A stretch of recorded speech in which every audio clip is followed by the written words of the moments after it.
أشهد أن محمد رسول الله.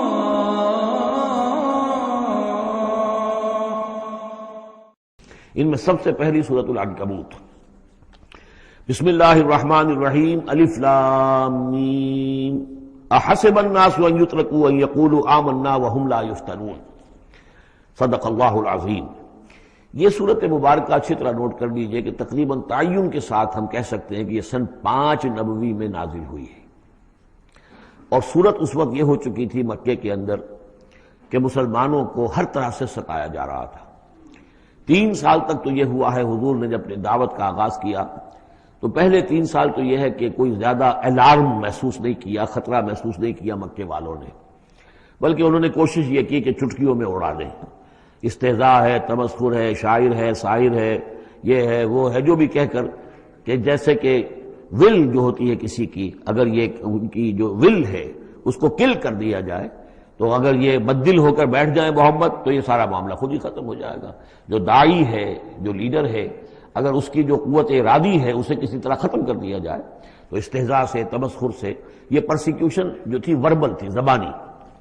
لیکن جب انہوں نے دیکھا کہ یہ دعوت تو بڑھ رہی ہے، اور سب سے بڑھ کر یہ ہے کہ ہمارے غلاموں کے طبقے میں سے لوگ ان کے پاس آ گئے ہیں اور ایمان لے آئے ہیں، اور ہمارے نوجوان ان کے گرویدہ ہو گئے ہیں، ہمارے نوجوان ان کے پر ایمان لے آئے ہیں، اور اونچے گھرانوں کے نوجوان، مصعب بن عمیر آ گیا ہے، اور عثمان ابن عفان آ گیا ہے رضی اللہ تعالیٰ عنہما، اور فلاں آ گئے ہیں، سعد بن ابی وقاص آ گیا، وہ بھی نوجوان تھے.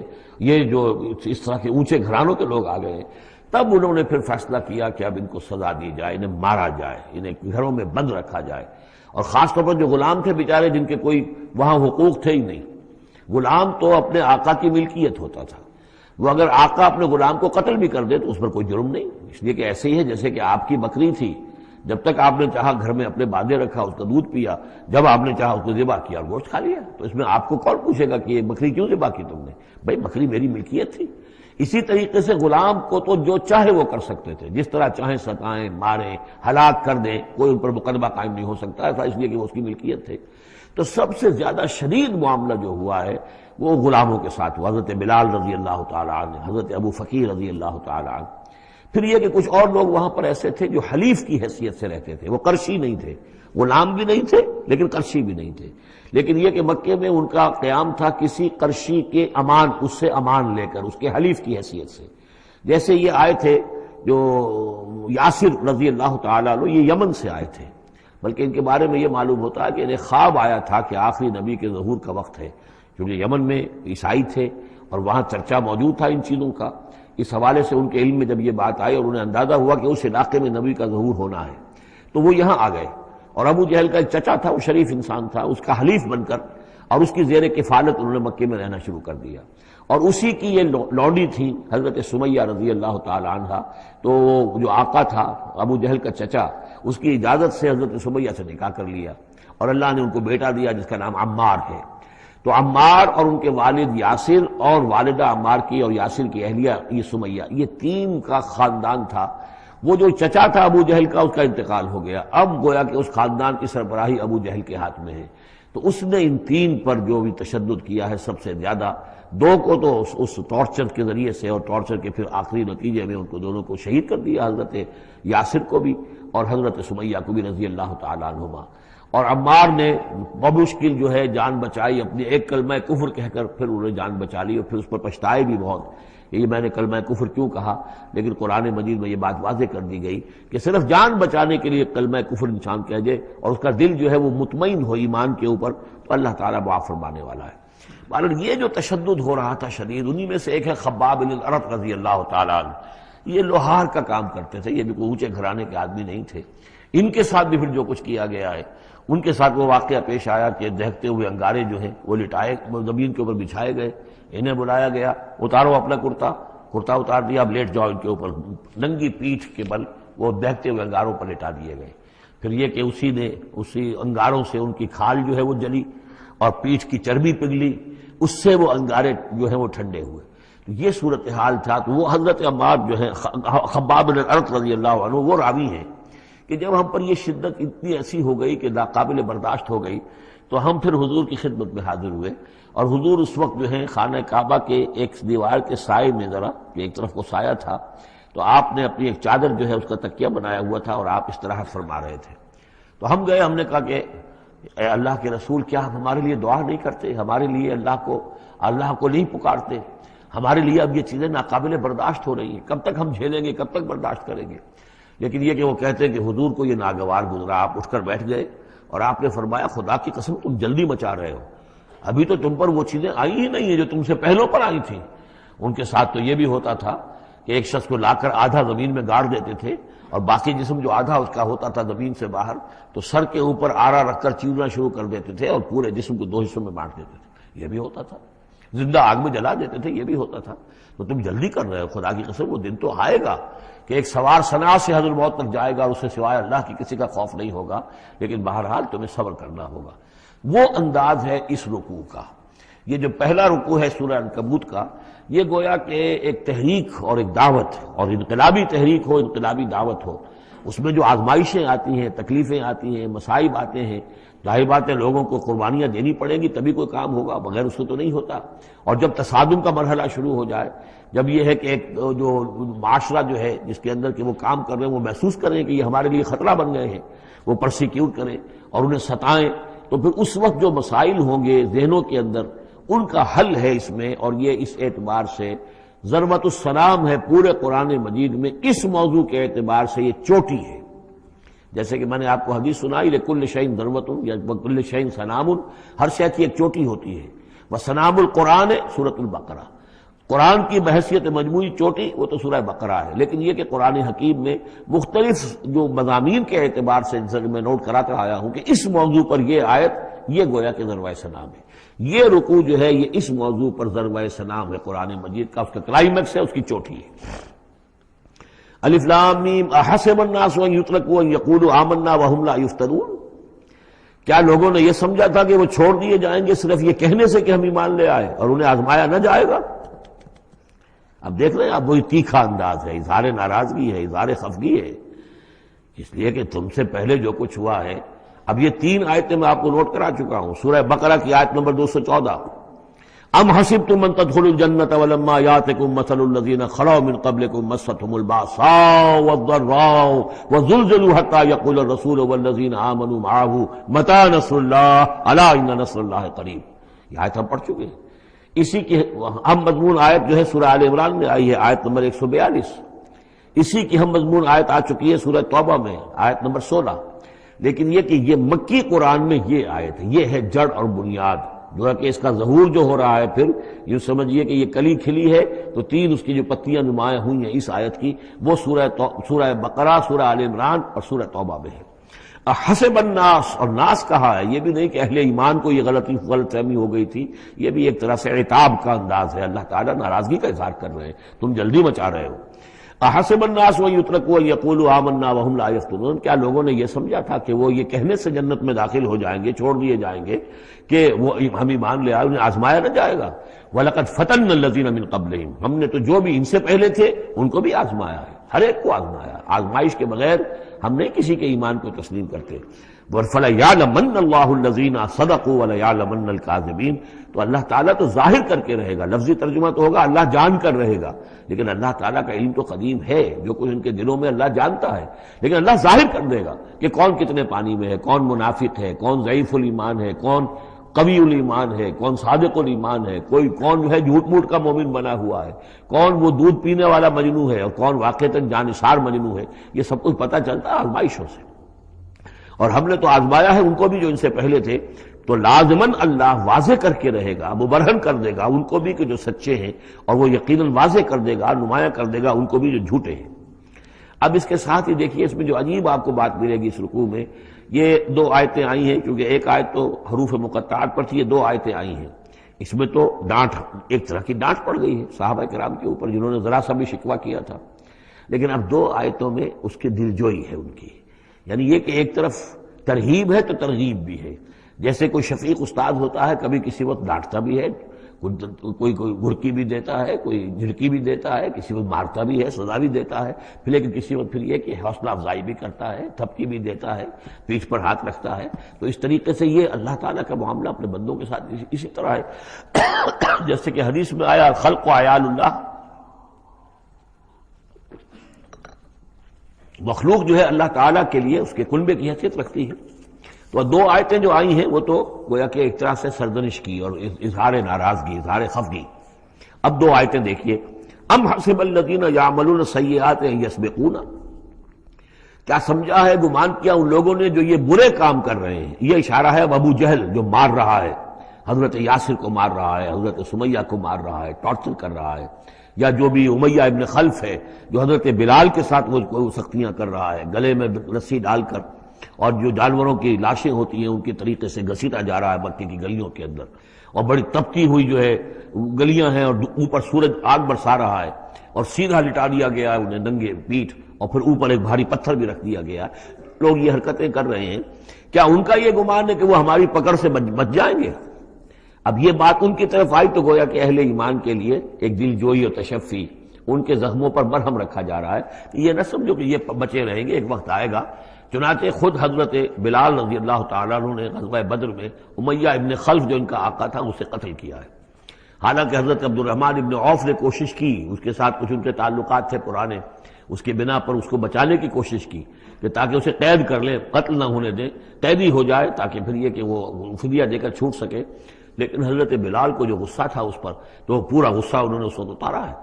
اور یہی بات میں کہا کرتا ہوں کہ جو مکے میں 12 برس کہا گیا کہ ذرا اپنے ہاتھ روکے رکھو، تو نالا ہے بلبل شوریدہ تیرا خام ابھی، اپنے سینے میں اسے اور ذرا تھام ابھی، ایک وقت آئے گا کہ تمہارے ہاتھ کھول دیے جائیں گے۔ اور وہ ہم سورہ حج میں پڑھ چکے ہیں، اذن للذین یقاتلون بانہم ظلموا، اب تک تمہارے ہاتھ ہم نے باندھے رکھے ہوئے تھے اور اب تمہارے ہاتھ کھولے جا رہے ہیں۔ اب حسب الذین یعملون السیئات ان یسبقونا ساء ما یحکمون، کیا یہ سمجھتے ہیں ابو جہل اور یہ امیہ ابن خلف اور اسی کے قبیل کے اور لوگ کہ جو یہ حرکتیں کر رہے ہیں ہم نے انہیں چھوٹ دی ہوئی ہے، اس وقت ہمارے ان اہل ایمان بندوں پر جو چاہیں یہ کر لیں، ہمیں کچھ دیر کے لیے ہم نے ان کو آزادی دے رکھی ہے، لیکن بالآخر پکڑیں گے انہیں تو ان بطش ربک لشدید، وہ پکڑ بھی بڑی سخت ہوگی۔ دوسری آیت جو ہے مزید ان کی دلجوئی کے لیے، من کان یرجو لقاء اللہ فإن اجل اللہ لآت، جو کوئی بھی اللہ سے ملاقات کا امیدوار ہے اسے یقین رکھنا چاہیے کہ اللہ کی ملاقات کا وہ معین وقت آ کر رہے گا۔ یعنی اے بلال اور اے ابو فقیہ اور اے خباب، تمہیں کہیں یہ گمان نہ ہو، شیطان یہ وسوسہ نہ کہیں تمہارے دلوں میں ڈالے اور تمہیں پریشان کرے کہ پتہ نہیں آخرت ہونی بھی ہے کہ نہیں ہونی ہے۔ جیسا کہ میں نے عرض کیا تھا کہ دنیا نقد ہے، آخرت ادھار ہے۔ اب آپ نے جان مال تو ساری یہاں دینی ہے، دنیا میں دینی ہے، جنت ملے گی آخرت میں۔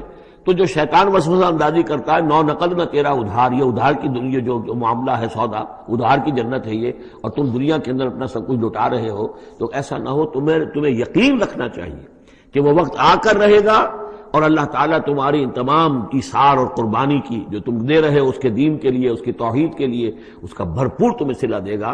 وَهُوَ السَّمِيعُ الْعَلِيمُ، وہ سب کچھ سننے والا ہے اور سب کچھ جاننے والا ہے، اس کی نگاہ سے کوئی چیز پوشیدہ نہیں ہے۔ وَمَنْ جَاهَدَ فَإِنَّمَا يُجَاهِدُ نَفْسَهُ، اب پھر ایک ذرا تھوڑے سے سرزنش کی آیت بھی آ گئی، دو آئی تھی سرزنش کے انداز میں، دو دلجوئی کے انداز میں، اب پھر سرزنش کا انداز ہے، وہ کیا ہے؟ وَمَنْ جَاهَدَ فَإِنَّمَا يُجَاهِدُ لِنَفْسِهِ، دیکھو اگر تم کوئی قربانیاں دے رہے ہو، تکلیف اٹھا رہے ہو، ایثار کر رہے ہو، تو جو بھی جہاد کر رہا ہے وہ اپنے لیے کر رہا ہے، وہ ہمارے اوپر احسان نہ سمجھے۔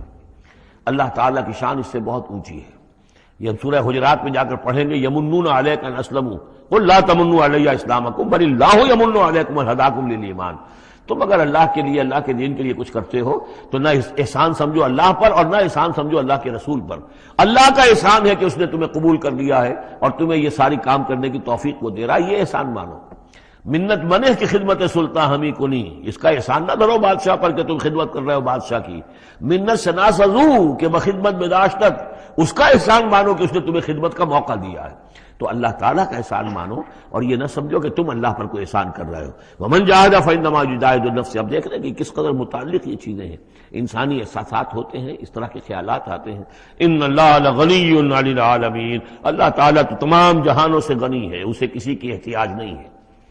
والذین آمنوا وعملوا الصالحات، اب ایک آیت آ رہی ہے پھر دلجوئی والی، اور جو لوگ ایمان لائے اور جو لوگ نیک عمل کریں گے، ایمان کے تقاضے پورے کریں گے، ثابت قدم رہیں گے، ان مصیبتوں کو جھیلیں گے، لَنُكَفِّرَنَّ عَنْهُمْ سَيِّئَاتِهِمْ، ہم لازماً دور کر دیں گے ان سے ان کی برائیوں کو، ان کے نامہ اعمال کے اوپر اگر کوئی دھبے ہوئے بھی، کوئی چھینٹی ہوئی بھی تو ہم انہیں ہٹا دیں گے، اور وَلَنَجْزِيَنَّهُمْ أَحْسَنَ الَّذِي كَانُوا يَعْمَلُونَ، اور ہم لازماً بدلہ دیں گے۔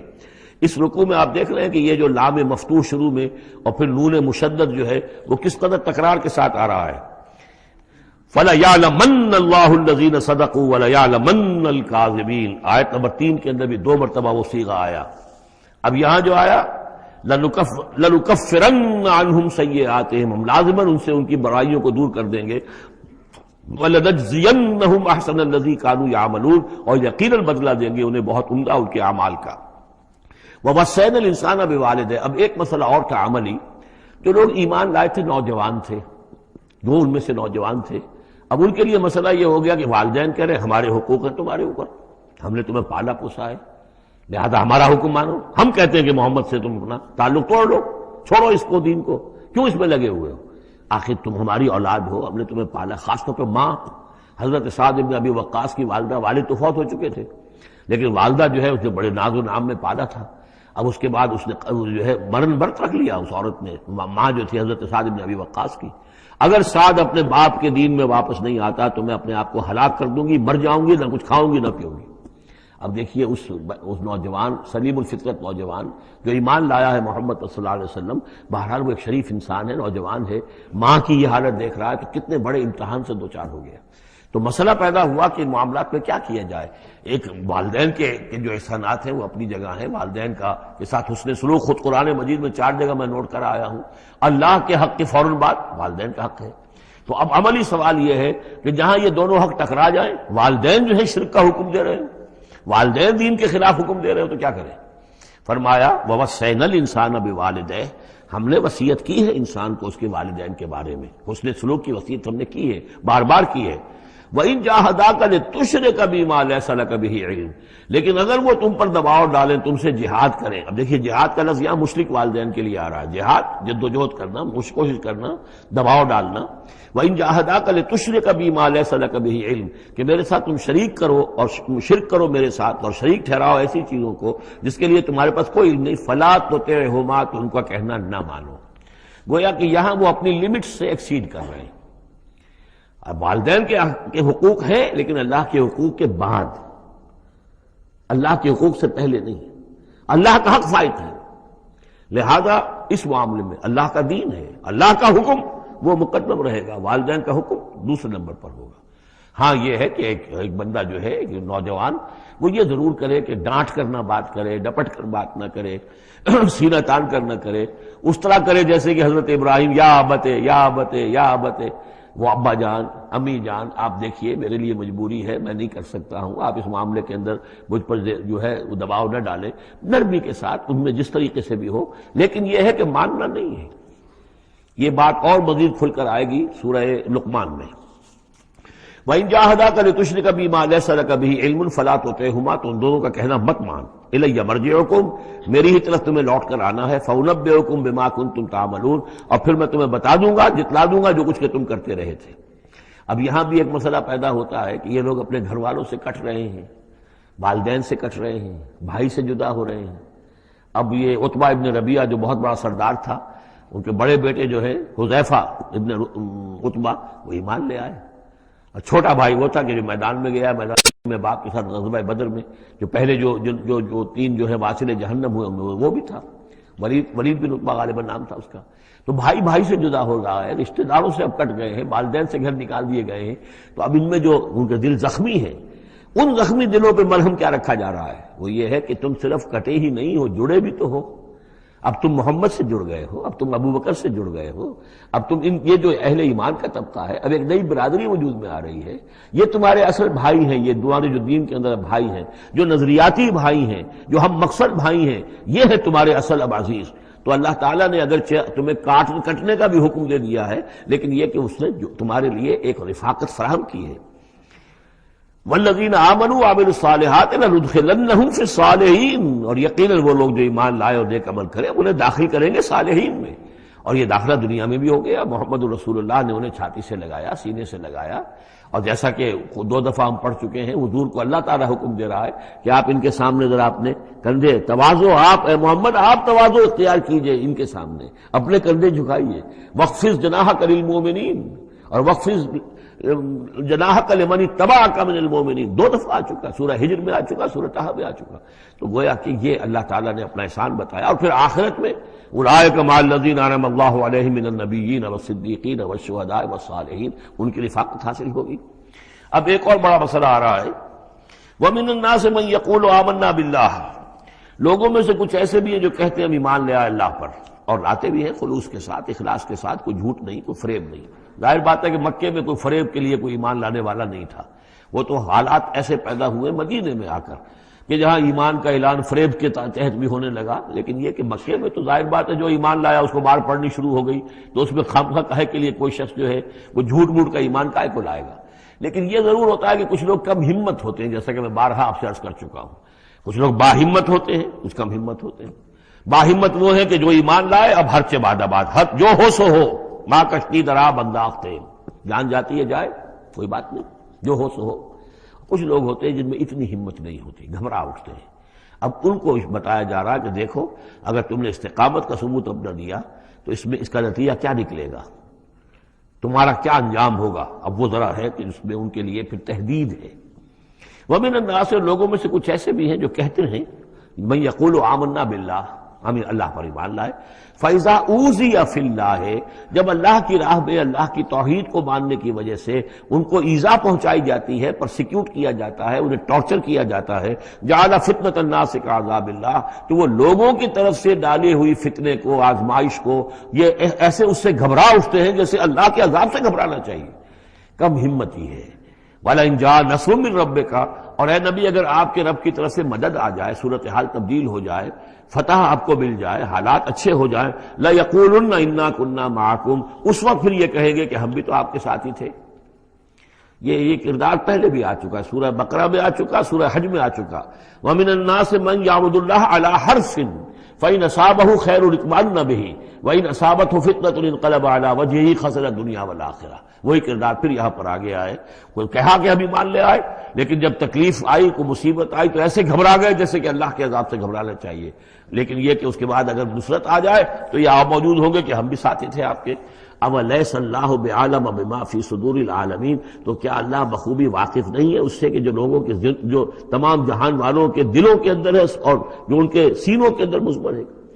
وَلَيَعْلَمَنَّ اللَّهُ الَّذِينَ آمَنُوا وَلَيَعْلَمَنَّ الْمُنَافِقِينَ، اور یقیناً اللہ ظاہر کر کے رہے گا سچے اہل ایمان کو اور ظاہر کر کے رہے گا منافقین کو.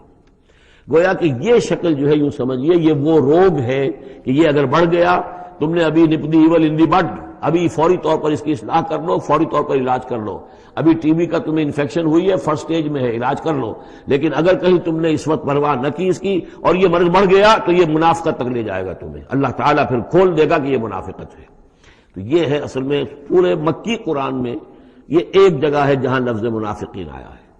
باقی کردار آیا ہے سورہ حج کے اندر بھی، لیکن وہاں لفظ منافق نہیں ہے.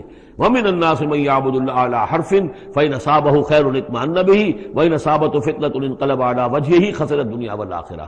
لیکن یہاں کھول دیا گیا یہ کردار کس کا ہے، یہ تو پھر منافقت سے.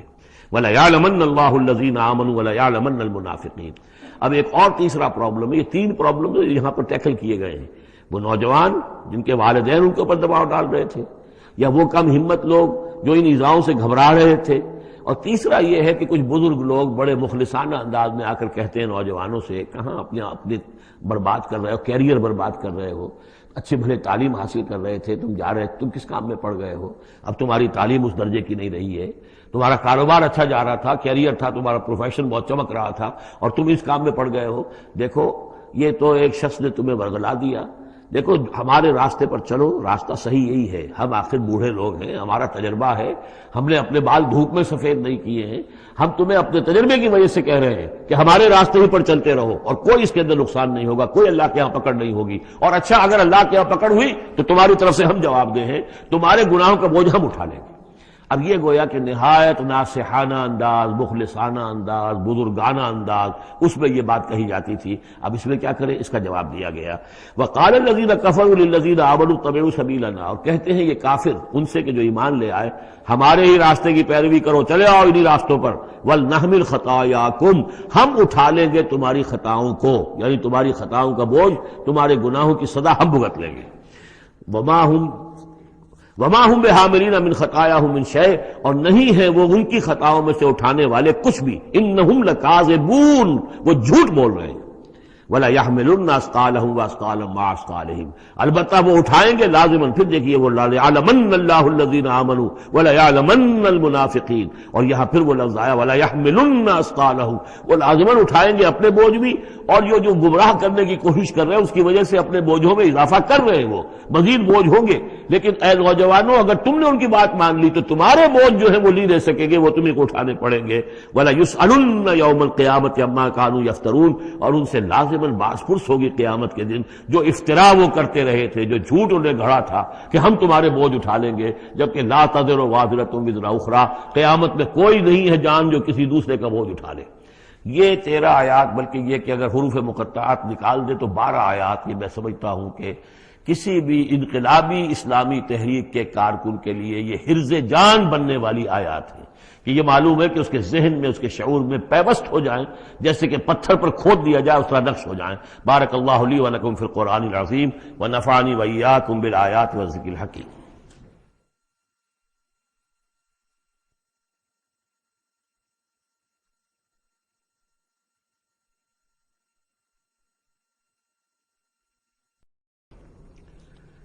وَلَقَدْ أَرْسَلْنَا نُوحًا إِلَىٰ قَوْمِهِ فَلَبِثَ فِيهِمْ أَلْفَ سَنَةٍ إِلَّا 50 عَامًا فَأَخَذَهُمُ الطُّوفَانُ وَهُمْ ظَالِمُونَ. صدق اللہ العظیم. رب اشرح لي صدری ويسر لي أمری واحلل عقدۃ من لسانی یفقہوا قولی. سورہ عنکبوت کے کل 7 رکوع ہیں. پہلا رکوع جیسا کہ میں عرض کر چکا ہوں کہ قرآن مجید کے اہم ترین مقامات میں سے ہے، خاص طور پر دعوت اور تحریک اور اللہ تعالیٰ کے دین کے غلبے کی جد و جہد میں جو مسائل درپیش ہوتے ہیں کارکنوں کو، اس دور میں جب کہ پرسیکیوشن ہو، ستایا جا رہا ہو، مشکلات آ رہی ہوں، قربانیاں دینی پڑیں، تو اس کے جتنے بھی مسائل پیدا ہوتے ہیں ان سب کا بہت ہی جامع جو بیان ہے اور رہنمائی ہے وہ اس رکوع میں آ چکی ہے. اسی لیے میں نے اس پر زیادہ وقت صرف کیا ہے کہ جو عام طور پہ دورہ ترجمہ قرآن کے درمیان اتنا وقت جو نہیں لگایا جا سکتا. تو یہ نوٹ کر لیجئے کہ مطالعہ قرآن حکیم کے جس منتخب نصاب کا میں تذکرہ کرتا رہا ہوں چند دنوں سے، اس کا جو 5واں حصہ ہے، اس کا پہلا سبق جو ہے وہ اسی سورہ عنکبوت کے پہلے رکوع پر مشتمل ہے، اور یہ اس حصے کا یوں سمجھیے کہ بمنزلہ فاتحہ ہے اس حصے کے لیے. اب جو بقیہ 6 رکوع ہیں ان میں 3 میں انباء الرسل کا معاملہ آ رہا ہے، لیکن ظاہر بات ہے کہ یہاں جو انباء الرسل آ رہے ہیں تو بیچ بیچ میں خاص طور پر یہی جو مسئلہ ہے بیک گراؤنڈ میں جو مسلمانوں کے مسائل درپیش ہیں، اور جو اس وقت حضور صلی اللہ علیہ وسلم اور آپ کے ساتھی جن مسائل سے دوچار ہیں، اور جو کچھ کے کشاکش جو ہے مکے میں ہو رہی ہے اہل کفر اور اہل ایمان کے مابین، تو اس کے یوں سمجھیے بٹوین دی لائنز وقفے وقفے سے اس کی طرف بھی اشارے ہیں. پھر جو بقیہ 3 رکوع رہ جائیں گے ان 3 رکوعوں میں 2 لڑیاں ہیں جو بٹی ہوئی ہیں. ایک لڑی میں خطاب ہے مشرکین عرب کی طرف، اور ایک لڑی میں جو اہل ایمان تھے، جو حضور صلی اللہ علیہ وسلم پر ایمان لائے تھے، جو ان مشکلات سے دوچار تھے، وہاں بھی پھر گن کر 10 ہدایات ان کو دی گئی ہیں. لیکن وہاں یہی ہے کہ وہ بٹی ہوئی ہونے کی وجہ سے لڑیاں وہ کٹا پھٹا معاملہ ہوگا، جیسے کہ سورہ بقرہ میں آپ کو بتا چکا ہوں یا سورہ نساء میں. وَلَقَدْ أَرْسَلْنَا نُوحًا إِلَىٰ قَوْمِهِ، اور ہم نے بھیجا تھا نوح کو اس کی قوم کی طرف. فَلَبِثَ فِيهِمْ أَلْفَ سَنَةٍ إِلَّا 50 عَامًا، تو رہا ان کے مابین وہ 1000 برس سے صرف 50 برس کم، 950 برس. حضرت نوح کا ذکر کتنی مرتبہ آ چکا ہے، لیکن یہ بات پہلے کبھی نہیں کہی گئی. یہاں کیوں کہی گئی کہ اے مسلمانوں تم ابھی پریشان ہو گئے ہو، ابھی عشق امتحان اور بھی ہیں. اور جیسے کہ سورہ انعام میں آیا تھا، اے نبی اگر آپ کو یہ جھٹلا رہے ہیں وَإِن يُكَذِّبُوكَ فَقَدْ كُذِّبَ رُسُلٌ مِّن قَبْلِكَ، تو آپ سے پہلے ہمارے رسول تھے، انہوں نے صبر کیا. ذرا یاد کیجئے کہ ہمارے بندے نوح نے صلی اللہ علیہ السلام 950 برس تک صبر کیا. تو اے مسلمانوں تم سوچو، تم ابھی سے گھبرا گئے ہو؟ یہ موج پریشاں خاطر کو پیغام لبے ساحل نے دیا ہے، دور وصال بحر کبھی تو موجوں میں گھبرا بھی گئی۔ فاخذہم الطوفان وہم ظالمون، تو اس کی قوم کو، حضرت نوح کی قوم کو آ پکڑا طوفان نے، اور وہ ظالم تھے، گناہگار تھے۔ فانجیناہ واصحاب السفینہ، تو ہم نے بچا لیا اس کو، یعنی حضرت نوح کو اور کشتی والوں کو۔ وجعلناہا آیۃ للعالمین، اور اسے ہم نے بنا دیا تمام جہانوں کے لیے، تمام جہان والوں کے لیے ایک نشانی۔ وابراہیم، اور ہم نے بھیجا ابراہیم کو، اذ قال لقومہ، جبکہ اس نے کہا اپنی قوم سے، اعبدوا اللہ واتقوہ، اللہ کی بندگی اختیار کرو اور اس کا تقوی اختیار کرو۔ ذالکم خیر لکم ان کنتم تعلمون، یہی تمہارے لیے بہتر ہے اگر تم سب اگر علم رکھتے ہو۔ انما تعبدون من دون اللہ اوثانا، یہ جن کو تم پوج رہے ہو اللہ کو چھوڑ کر، یہ تو صرف کوئی بت ہیں، ان کے تھان ہیں جو تم نے بنا لیے ہیں۔ وتخلقون افکا، اور تم نے جھوٹ موٹ گھڑا ہوا ہے، یہ اس کی کوئی بنیاد نہیں، کوئی سند نہیں، نہ عقل میں اور نہ ہی کسی اللہ کی اتاری ہوئی کتاب میں۔ ان الذین تعبدون من دون اللہ لا یملکون لکم رزقا، یہ لوگ جنہیں تم پوجتے ہو اللہ کے سوا، وہ تمہیں رزق نہیں دینے کا اختیار رکھتے۔ فابتغوا عند اللہ الرزق، تو رزق تلاش کرو اللہ کے پاس، اللہ سے مانگو رزق، اللہ سے اپنی مشکل کشائی کی درخواست کرو، اللہ سے اپنی حاجت روائی کے لیے دعا کرو۔ وَاعْبُدُوهُ، اور اس کی بندگی کرو، وَاشْكُرُوا لَهُ، اور اس کا شکر ادا کرو، إِلَيْهِ تُرْجَعُونَ، یقیناً اسی کی طرف تم لوٹا دیے جاؤ گے۔ اب یہ ذکر حضرت ابراہیم کا کر کر طویل جو ہے ایک جملہ معترضہ آ رہا ہے کہ رخ موڑ دیا گیا ہے اس وقت جو کشاکش ہو رہی تھی حضور کے اور مشرکین مکہ کے درمیان، اب ذکر اس کا ہو رہا ہے۔ وَإِن تُكَذِّبُوا، گویا کہ اب خطاب ہو رہا ہے اہل مکہ سے، اور اگر تم جھٹلا رہے ہو فقد کذب امم من قبلکم، تو دیکھو تم سے پہلے بہت سی قوموں نے جھٹلایا۔ وما علی الرسول الا البلاغ المبین، اور ہمارے رسول پر محمد پر صلی اللہ علیہ وسلم کوئی ذمہ داری نہیں ہے سوائے واضح طور پر اور صاف صاف پہنچا دینے کے۔ اولم یروا کیف یبدی اللہ الخلق ثم یعیدہ، کیا وہ دیکھتے نہیں ہے کیسے اللہ تعالیٰ تخلیق پہلی مرتبہ کرتا ہے پھر وہ دوبارہ بھی کرے گا۔ ان ذلک علی اللہ یسیر، اور یہ اللہ تعالیٰ پر بہت آسان ہے۔ قل سیروا فی الارض فانظروا، اور تو ان سے کہیے کہ ذرا گھومو پھرو زمین میں اور دیکھو کیف بدأ الخلق، کیسے اللہ تعالیٰ پہلے تخلیق کیا ہے اس نے خلق کو۔ ثم اللہ ینشئ النشأۃ الآخرہ، پھر اللہ اٹھائے گا یا اٹھاتا ہے۔ دنیا میں بھی ہو رہا ہے کہ کھیتی جو ہے وہ ختم ہو گئی، پھر اگلی پھر ایک فصل آ گئی، پھر فصل آ گئی، یہ تو ایک سائیکل چل رہا ہے، اور پھر یہ کہ اللہ تعالیٰ دوسری مرتبہ تمہیں اسی طرح اٹھا دے گا۔ نشأۃ آخرہ جو ہے آخرت کی جو تمہیں اٹھانا ہے وہ اللہ کے اختیار میں ہے۔ ان اللہ علی کل شیء قدیر، یقیناً اللہ ہر شے پر قادر ہے۔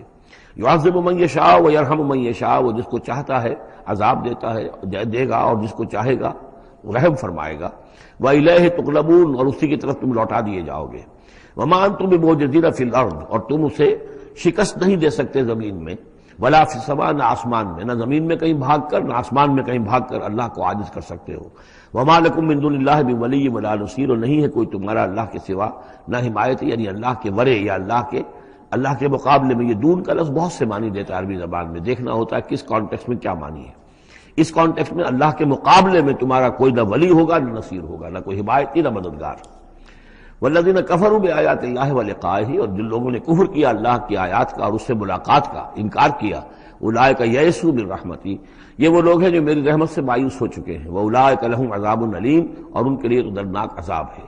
یہاں یہ جملہ معترضہ ختم ہوا اور اب پھر حضرت ابراہیم کا تذکرہ آ رہا ہے۔ فما کان جواب قومہ، تو نہیں تھا کوئی جواب حضرت ابراہیم کی قوم کا، الا ان قالوا، سوائے اس کے کہ انہوں نے کہا اقتلوہ او حرقوہ، اس ابراہیم کو قتل کر دو یا اسے جلا دو۔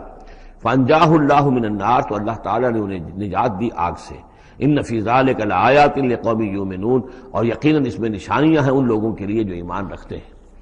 وقال انما اتخذتم من دون اللہ اوثانا مودۃ بینکم فی الحیاۃ الدنیا، اب یہ ہے جو بہت اہم جو بات ہے جو کہی ہے انہوں نے، اور انہوں نے کہا حضرت ابراہیم علیہ السلام نے کہ دیکھو تم نے جو یہ اللہ کے سوا بت بنا رکھے ہیں انہیں پوجتے ہو، یہ بھی تم بھی جانتے ہو کہ ان کے پاس کچھ نہیں ہے، تم بھی جانتے ہو کہ ان کو کوئی اختیار حاصل نہیں ہے، تم بھی اور واقع ہو چکے میرے متنبع کرنے کے نتیجے میں تم آگاہ ہو چکے ہو کہ یہ تمہاری حماقت ہے، لیکن تم کیوں چمٹے ہوئے ہو؟ مودۃ بینکم فی الحیاۃ الدنیا، دنیا کی زندگی میں تمہاری باہمی محبتیں جو ہے وہ چمٹا رہی ہیں۔ اب کیا کریں، ہماری قوم ہے، ہماری برادری ہے، ہمارا خاندان ہے، وہ سب یہی کر رہا ہے، میں اگر چھوڑ دوں گا تو میں آؤٹ کاسٹ ہو جاؤں گا، میں تو نکل جاؤں گا پھر برادری سے، اکیلا آدمی کیسا رہے۔ یہ چیزیں ہیں کہ جو انسان کو پھر جمع کر رکھتی ہیں۔ جیسے عصبیت کا ذکر آیا تھا پچھلی صورت میں کہ اب عصبیت نہیں ہونی چاہیے، اسی طریقے سے یہ عصبیت ہی نہیں بلکہ یہ کہ جتنے بھی رشتہ داریاں ہیں، دوستیاں ہیں، کاروبار ہیں، یہ معاملہ جو ہے کہ حق تم پر منکشف ہو چکا ہے، تم جان چکے ہو کہ یہ صرف کوئی شے نہیں ہے یہ تم کر رہے تھے تمہارے آباء و اجداد نے جو رسمیں ڈالی ہوئی ہیں، اور تمہیں میں نے متنبع کر دیا ہے، تم نے اپنے جیوں میں جھانک کر دیکھ لیا ہے، اپنے گریبان میں جھانک کر دیکھ لیا ہے، اور تم پر یہ بات منکشف ہو چکی ہے کہ جو میں کہہ رہا ہوں وہ ٹھیک ہے، پھر بھی تم جو چمٹے ہوئے ہو اپنے اس نظام کے ساتھ، تو اس کا سبب صرف ایک ہے، وَقَالَ إِنَّمَا اتَّخَذْتُم مِّن دُونِ اللَّهِ أَوْثَانًا مَوَدَّةَ بَيْنِكُمْ فِي الْحَيَاةِ الدُّنْيَا، تمہاری باہمی محبتیں جو ہیں دنیا کی زندگی میں وہ تمہیں چمٹائے رہتی ہیں۔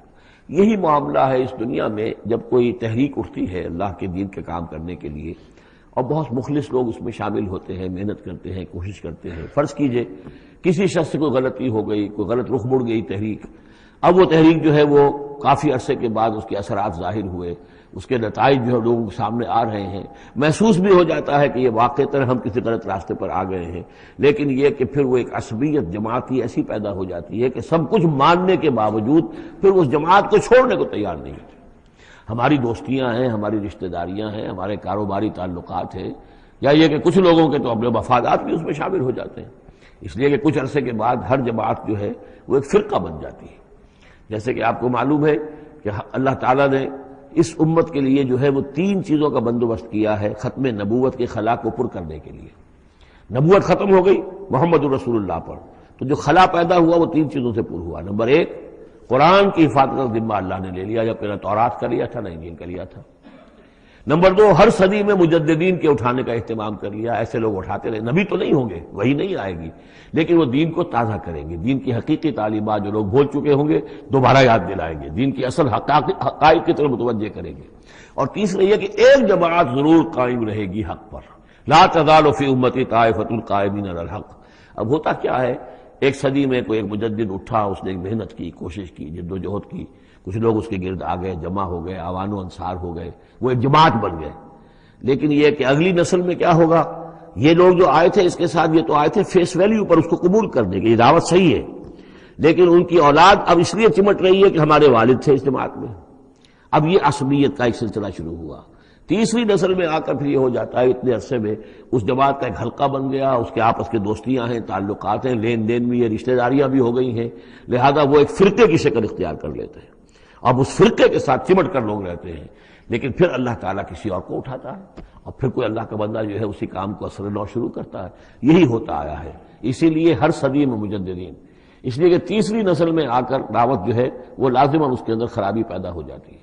اس لیے کہ حضور نے بھی فرمایا خیر امتی قرنی ثم الذین یلونہم ثم الذین یلونہم، بہترین میری امت کا دور تو ہے میرا اپنا دور، پھر وہ جو میرے بعد ہیں، اور پھر وہ جو ان کے بعد ہیں۔ تو 3 نسلوں کو آپ نے خیر قرار دیا ہے۔ اس کے بعد ظاہر بات ہے زوال آیا ہے، ہمارے ہاں بھی آیا ہے۔ جب حضور کی قائم کی ہوئی جماعت میں زوال آ گیا تو اور کون ہوگا بڑا سے بڑا شخص کہ جس کی قائم کی ہوئی کسی جماعت میں زوال نہ آئے۔ تو یہ تو چیزیں ہوتی ہیں، لیکن ہر شخص کو ہر وقت دیکھنا چاہیے کہ آج کے دور میں دین کا وہ کام کس کے حوالے اللہ نے کیا ہے، کس کو توفیق دی ہے جو صحیح طریقے پر اس کام کو کر رہا ہے، اور اس کا ساتھ دینا چاہیے۔ کسی جماعتی عصبیت، جس طرح کسی قبائلی عصبیت کے اندر مبتلا نہیں ہونا چاہیے، ایسے ہی کسی جماعتی عصبیت میں بھی مبتلا نہیں ہونا چاہیے۔ یہ ہے وہ اہم بات جو یہاں آئی ہے۔ قال انما اتخذتم من دون الله اوثانا مودة بينكم في الحياة الدنيا ثم يوم القيامة يكفر بعضكم بعضا ببعض، پھر قیامت کے تم ایک دوسرے کا انکار کرو گے، تم ابھی تو بڑی دوستیاں ہیں، بڑا گٹھ جوڑ ہے۔ وَيَلْعَنُ بَعْضُكُمْ بعضا، تم میں سے بعض دوسروں کو لعنت کریں گے۔ وَمَأْوَاكُمُ النَّارُ، اور تم سب کا ٹھکانہ ہوگی آگ۔ وَمَا لَكُم مِّن نَاصِرِينَ، اور نہیں ہوگا کوئی تمہارے لیے مدد کرنے والے۔ فآمن لہ لوط، تو حضرت لوط ایمان لے آئے حضرت ابراہیم پر، وہ ان کے بھتیجے تھے۔ وقال انی مہاجر الی ربی، اور حضرت ابراہیم نے کہا میں اپنے رب کی طرف ہجرت کر رہا ہوں۔ وہ اپنا ملک چھوڑ کر چلے آئے شام کی طرف۔ قرآن مجید میں کہیں بھی پھر اس کے بعد یہ تذکرہ نہیں ملتا کہ ان کی قوم کا کیا حشر ہوا، پیچھے ان کو ہلاک کیا گیا، کیا ہوا، واللہ عالم۔ انہ هو العزیز الحکیم، یقیناً اللہ تعالیٰ زبردست ہے، حکمت والا۔ ووہبنا لہ اسحاق و یعقوب، اور ہم نے اسے اسحاق جیسا بیٹا دیا، یعقوب جیسا پوتا دیا۔ وجعلنا فی ذریتہ النبوۃ والکتاب، اور پھر ہم نے اسی کی نسل میں، اسی کی اولاد میں نبوت اور کتاب رکھ دی۔ یہ نوٹ کر لیجئے کہ حضرت ابراہیم علیہ السلام کے بعد کوئی نبی کوئی رسول اس دنیا میں ان کی نسل سے باہر نہیں آیا، لیکن یہ کہ ان کی نسل کہاں کہاں پھیلی ہے یہ ہم نہیں جانتے۔ حضرت ابراہیم کے بیٹے حضرت اسحاق، ان کی نسل کتنی تھی، کہاں کہاں گئی ہے؟ تورات نے تو محفوظ رکھا ہے صرف یعقوب کو، اس لیے کہ بنی اسرائیل کیونکہ یہ لوگ ہیں، اس اپنی نسلی وہ جو بات تھی اس کے حوالے سے حضرت یعقوب کے بارے میں تو ساری چیزیں موجود ہیں۔ حضرت اسحاق کی کوئی اور بیٹا بھی تھا کہ نہیں تھا؟ عیسو تھا مثلا، تو وہ عیسو کہاں ہے، اس کی اولاد کہاں گئی؟ اس طرح بنی قطورہ، کئی بیٹے تھے حضرت ابراہیم کے حضرت قطورہ سے، تو ان میں سے صرف ایک کا ہمیں تذکرہ ملتا ہے اور وہ ہے حضرت شعیب جس نسل میں آئے ہیں، مریم کی اولاد، باقی کہاں گئے؟ تو اسی طریقے سے یہ کہ یہ در حقیقت یہ اولاد ابراہیم کہاں کہاں پھیلی ہے، جیسے کہ میرا گمان ہے کہ ہندوستان میں بھی آئی ہے، صرف یہ کہ ہو سکتا ہے کہ حضرت اسحاق کی اولاد میں سے عیسو کی اولاد آئی ہو اور وہ یہاں پر آباد ہوئی ہو، لیکن یہ کہ ان کا تعلق بھی یہ خاص طور پر برہمن طبقہ جو ہے میں سمجھتا ہوں کہ وہ اسی طریقے سے ابراہیم کی نسل سے ہے۔ برہمن ابراہیم سے تعلق رکھنے والا برہمن، تو یہ میں سمجھتا ہوں کہ لفظی جو ہے اس کے اندر مناسبت موجود ہے۔ واللہ عالم، یقین سے ہم نہیں کہہ سکتے الا یہ کہ کوئی شخص ہسٹری کا اس کو اپنا ریسرچ کا موضوع بنائے، بڑا عالم ہو، وہ لائبریریاں جو ہے کھنگالے اور پرانی تاریخیں دیکھے، شاید۔ وَوَهَبْنَا لَهُ إِسْحَاقَ وَيَعْقُوبَ وَجَعَلْنَا فِي ذُرِّيَّتِهِ النُّبُوَّةَ وَالْكِتَابَ، ہم نے اسی کی نسل میں، اسی کی اولاد میں نبوت اور کتاب رکھ دی۔ طویل عرصے تک وہ نبوت و کتاب آتی رہی حضرت یعقوب کی اولاد میں، پھر آخری نبوت و رسالت حضرت اسماعیل کی اولاد میں۔ وَآتَيْنَاهُ أَجْرَهُ فِي الدُّنْيَا، ہم نے اسے اجر جو ہے دنیا میں بھی عطا فرمایا۔ وَإِنَّهُ فِي الْآخِرَةِ لَمِنَ الصَّالِحِينَ، اور یقیناً وہ آخرت میں ہمارے بڑے نیک بندوں میں سے ہیں۔ وَلُوطًا، اور ہم نے لوط کو بھیجا، اذ قال لقومہ انکم لتاتون الفاحشہ، جب انہوں نے کہا اپنی قوم سے، یہ جو قوم کہا گیا مجازن، حقیقتاً وہ قوم ان کی نہیں تھی، حضرت لوط جو ہے وہ تو بھیجے گئے ہیں ان شہروں کی طرف، یہی ایک استثناء ہے، ورنہ ہر قوم کی طرف رسول اسی کی امت اسی میں سے بھیجا گیا، لیکن چونکہ حضرت ابراہیم کے بعد کوئی رسول کسی اور قوم میں ہو نہیں سکتا، اس لیے عامورہ اور صدوم کی بستیوں میں جو بھیجے گئے وہ حضرت لوط ہیں جو حضرت ابراہیم علیہ السلام کے بھتیجے ہیں۔ انکم لتاتون الفاحشہ، تم لوگ بڑی بے حیائی کا ارتکاب کر رہے ہو، ما سبقکم بہا من احد من العالمین، تمام جہان والوں میں کسی قوم نے تم سے پہلے یہ حرکت نہیں کی۔ انکم لتاتون الرجال، کیا تم مردوں کی طرف آتے ہو اپنی شہوت کو پورا کرنے کے لیے، وتقطعون السبیل، اور راستہ مارتے ہو، یعنی فطرت کا راستہ تو یہ ہے، اولاد ہوتی ہے تو ہوتی ہے مرد اور عورت کے ملاپ سے، تم نے جو راستہ اختیار کیا تو گویا کہ اس فطرت کی راہ کو تم کاٹ رہے ہو۔ وَتَأْتُونَ فِي نَادِيكُمُ الْمُنكَرَ، اور تم اپنی مجلسوں میں یہ اس کا ارتکاب کرتے ہو، یہ ان کی بے حیائی کی اور ڈھٹائی کی انتہا ہو گئی تھی۔ فما کان جواب قومہ، تو نہیں تھا جواب اس کی قوم کا کوئی، الا ان قالوا، سوائے اس کے کہ انہوں نے کہا، ائتنا بعذاب اللہ ان کنت من الصادقین، اے لوط اگر سچے ہو تو اللہ کا عذاب لے آؤ۔ قال رب انصرنی علی القوم المفسدین، تو انہوں نے حضرت لوط نے دعا کی، پروردگار میری مدد فرما ان مفسدوں کے خلاف۔ ولما جاءت رسلنا ابراہیم بالبشریٰ، اور جب ہمارے جو ایلچی تھے یعنی وہ جو فرشتے آئے تھے انسانی شکل میں ابراہیم کے پاس بشرا لے کر، بشارت لے کر حضرت اسحاق کی ولادت کی، قالوا انا مہلکو اہل هذه القریہ، انہوں نے کہا کہ ہم ہلاک کرنے کے لیے بھیجے گئے ہیں ان بستی والوں کو، ان اہلھا کانوا ظالمین، یقیناً اس کے جو بستی والے جو ہیں، اس بستی کے لوگ رہنے والے وہ بڑے ظالم ہیں، گناہگار ہیں۔ قال ان فیہا لوطا، حضرت ابراہیم نے کہا اس میں تو لوط بھی تو ہے اسی بستی کے اندر۔ قالوا نحن اعلم بمن فیہا، انہوں نے کہا ہمیں خوب معلوم ہے کہ کون کون ہے اس میں۔ لننجینہ اہلہ الا امرأتہ، ہم اسے بچا لیں گے، نجات دیں گے اس کو بھی، اس کے گھر والوں کو بھی، سوائے اس کی بیوی کے، کانت من الغابرین، وہ ہوگی رہ جانے والوں میں۔ ولما ان جاءت رسلنا لوطا، اور جب وہ ہمارے ایلچی جو ہے وہ پہنچے حضرت لوط کے پاس، سیء بہم، ان کو دیکھ کر وہ پریشان ہوئے، وضاق بہم ذرعا، اور ان کا دل جو بہت تنگ ہوا، خوبصورت لڑکوں کی شکل میں آئے تھے۔ وقالوا لا تخف ولا تحزن، انہوں نے کہا نہیں آپ نہ کوئی خوف کھائیں اور نہ کوئی رنجیدہ ہوں، انا منجوک واہلک، ہم تو آپ کو نجات دینے کے لیے آئے ہیں اور آپ کے گھر والوں کو، الا امرأتک، سوائے آپ کی بیوی کے، کانت من الغابرین، وہ پیچھے رہنے والوں ہی میں ہے۔ انا منزلون علی اہل هذه القرية رجزا من السماء، ہم نازل کرنے والے ہیں اس بستی کے رہنے والوں پر ایک آفت، ایک عذاب آسمان سے، بما كانوا يفسقون، پر سبب اس فسق کے اور فجور کے اور گندگی کے جو وہ کر رہے تھے۔ وَلَقَدْ تَرَكْنَا مِنْهَا آیَةً بَيِّنَةً، اور ہم نے چھوڑ دیا اس میں سے، اس بستی میں سے کوئی نشانی جو ہے وہ اس وقت تک موجود ہوگی جبکہ قرآن نازل ہوا ہے، اسی لیے کہ قرآن کہتا ہے بار بار تم گزرتے ہو ان بستیوں کے کھنڈرات کے اوپر سے، بَيِّنَةً لِقَوْمٍ يَعْقِلُونَ، ان لوگوں کے لیے کہ جو عقل سے کام لے۔ وَإِلَىٰ مَدْيَنَ أَخَاهُمْ شُعَيْبًا، اور مدین کی طرف ہم نے بھیجا ان کے بھائی شعیب کو، فقال یا قوم اعبدوا اللہ، اور انہوں نے کہا کہ اے میری قوم کے لوگوں اللہ کی بندگی کرو، وارجوا الیوم الآخرہ، اور دیکھو آخرت کے دن کی، قیامت کے دن کی انتظار میں رہو، امید میں رہو، وہ قیامت کا دن آ کر رہے گا۔ ولا تعثوا فی الارض مفسدین، اور زمین میں فساد مچاتے مت پھرو۔ فکذبوہ، تو انہوں نے اس کو جھٹلا دیا، فاخذتہم الرجفۃ، تو انہیں آ پکڑا ایک زلزلے نے، فاصبحوا فی دارہم جاثمین، تو وہ اپنے گھروں کے اندر پڑے رہ گئے اوندھے ہوئے۔ وعادا وثمودا، اسی طرح عاد اور سمود، وقد تبین لکم من مساکنہم، اور تمہیں معلوم ہے کہ ان کے مسکن کہاں تھے، تمہارے لیے واضح ہیں کہاں رہتے تھے یہ، کہاں آباد تھے۔ وزین لہم الشیطان اعمالہم، اور شیطان نے ان کے لیے ان کے برے اعمال کو، مشرکانہ افعال کو مزین کر دیا تھا، اسی میں مگن تھے، خوش تھے۔ فصدہم عن السبیل، اور روک دیا تھا انہیں اللہ کے صحیح راستے سے، صراط مستقیم سے، جو صراط توحید ہے اس سے۔ وَكَانُوا مُسْتَبْصِرِينَ، حالانکہ وہ تھے بہت ہوشیار، بہت غور کرنے والے، سوچنے والے، بڑے دانشور تھے، لیکن یہ کہ یہ بڑے دانشور جو ہے کسی جگہ ایسا بھی ہوتا ہے، بہت بڑا عقل مند انسان جو ہے وہ اپنے ناک کے نیچے کے پتھر سے ٹھوکر کھاتا ہے۔ یہ اور اس کی سب سے بڑی مثال جو ہے وہ ہمارے آج کل کے سائنسدان ہیں، کتنی باریکیاں دیکھ رہے ہیں اس کائنات کی، سب کچھ دیکھ لیا، اللہ نظر نہیں آتا، کہاں سے کہاں دیکھ رہے ہیں، کتنی بڑی بڑی ٹیلیسکوپس ہیں، اور کتنے ٹریلین وہ لائٹ ایئرز کے اوپر دریافت کر رہے ہیں کہ نیا ستارہ وجود میں آ گیا، سب کچھ ہو رہا ہے، لیکن یہ کہ ان تمام چیزوں کو دیکھنے کے باوجود ان کا دماغ اللہ کی طرف منتقل نہیں ہوتا۔ یہ ہے کہ ایک طرف سے اندھے ہیں، ایک آنکھ کھلی ہے، ایک آنکھ اندھی ہے۔ تو اگرچہ وہ بھی تھے بڑے ہوشیار، مستبصرین، یعنی استبصار جو ہے یہ باب استفال، دیکھنا، بڑے غور سے دیکھا کرتے تھے، مشاہدہ کرتے تھے، آبزرو کرتے تھے، سب کچھ تھے، باقی سب کچھ نظر آیا انہیں۔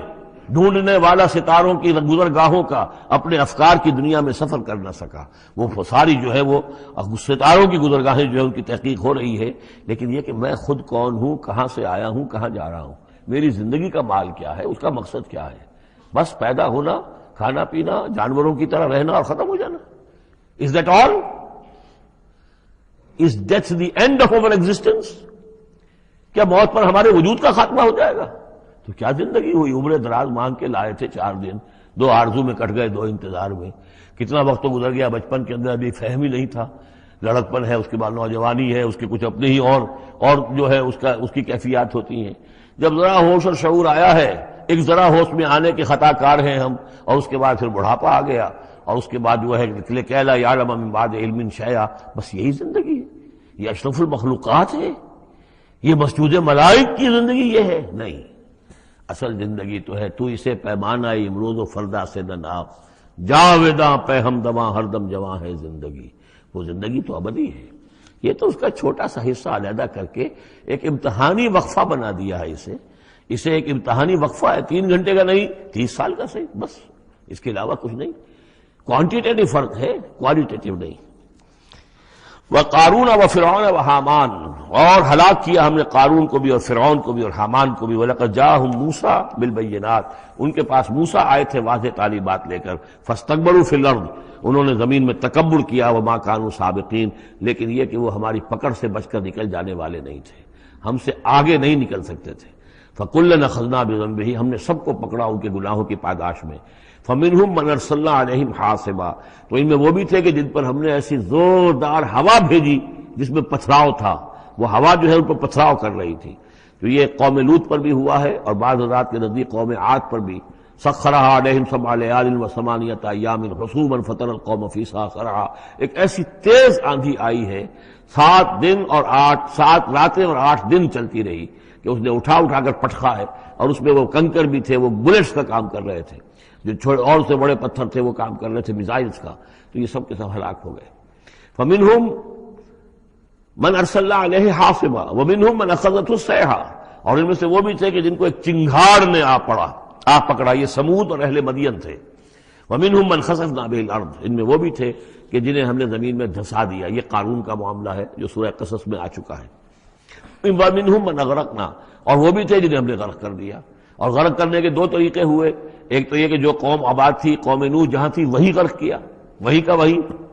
لیکن یہ کہ ایک یہ ہے کہ فرعون کو اور اس کے فوج کو اور لاؤ لشکر کو ان کے محل سے نکال کر، ان کے شہروں سے نکال کر لا کر اور دریا سمندر میں غرق کیا۔ وما كان الله ليظلمهم، لیکن اللہ تعالیٰ ان پر ظلم کرنے والا نہیں تھا، ولكن كانوا انفسهم يظلمون، بلکہ یہ تو وہ خود اپنے اوپر ظلم کر رہے تھے۔ مثل الذين اتخذوا من دون الله اولیاء كمثل العنكبوت، یہ بھی اس حصے کی ان تین رکوعوں کی بڑی اہم آیت ہے، تمثیل ہے۔ مثال ان لوگوں کی کہ جنہوں نے اللہ کے سوا کسی کو اپنا حمایتی بنا رکھا ہے۔ یہ حمایتی غیر مرئی بھی ہو سکتے ہیں، جیسے یہ ہماری دیوی ہے، یہ دیوتا ہے، یہ اس کی کرپا چاہیے، اس کی نظر کرم ہو، یہ ہمارے جو اولیاء اللہ ہیں ذرا ان کی طرف سے اگر کچھ ہمیں فیض پہنچ جائے۔ اور یہ بھی ہوتا ہے دنیا میں بھی، مادی اعتبار سے بھی، اور یہ جو بھی کاز اینڈ ایفیکٹ کا سلسلہ اس کے تحت بھی تو ہم آخر لوگوں کو اپنا دوست سمجھتے ہیں، یہ ہمارے حمایتی ہے، یہ ہماری مدد کریں گے۔ لیکن واقعہ یہ ہے کہ سوائے ایک اللہ کی دوستی کے باقی ساری دوستیاں جو ہیں وہ مکڑی کے جالے جتنی بس مضبوط ہیں، اس سے زیادہ نہیں ہے۔ مثل الذین اتخذوا من دون اللہ اولیاء کمثل العنکبوت، جن لوگوں نے اللہ کو چھوڑ کر کسی اور کو اپنا پشت پناہ اور مددگار بنایا ہے، کسی اور پر توکل ہے، کسی اور پر سہارا ہے، امریکہ ہماری مدد کرے گا۔ وہ جو کچھ 71 میں ہوا وہ آپ کو معلوم ہے، وہ بیڑا اس کا جہاز بھی آ رہا تھا، لیکن یہ کہ کوئی مدد ہماری نہیں کی گئی، کوئی نہیں ہے، کوئی کسی کا سہارا بننے والا نہیں ہے۔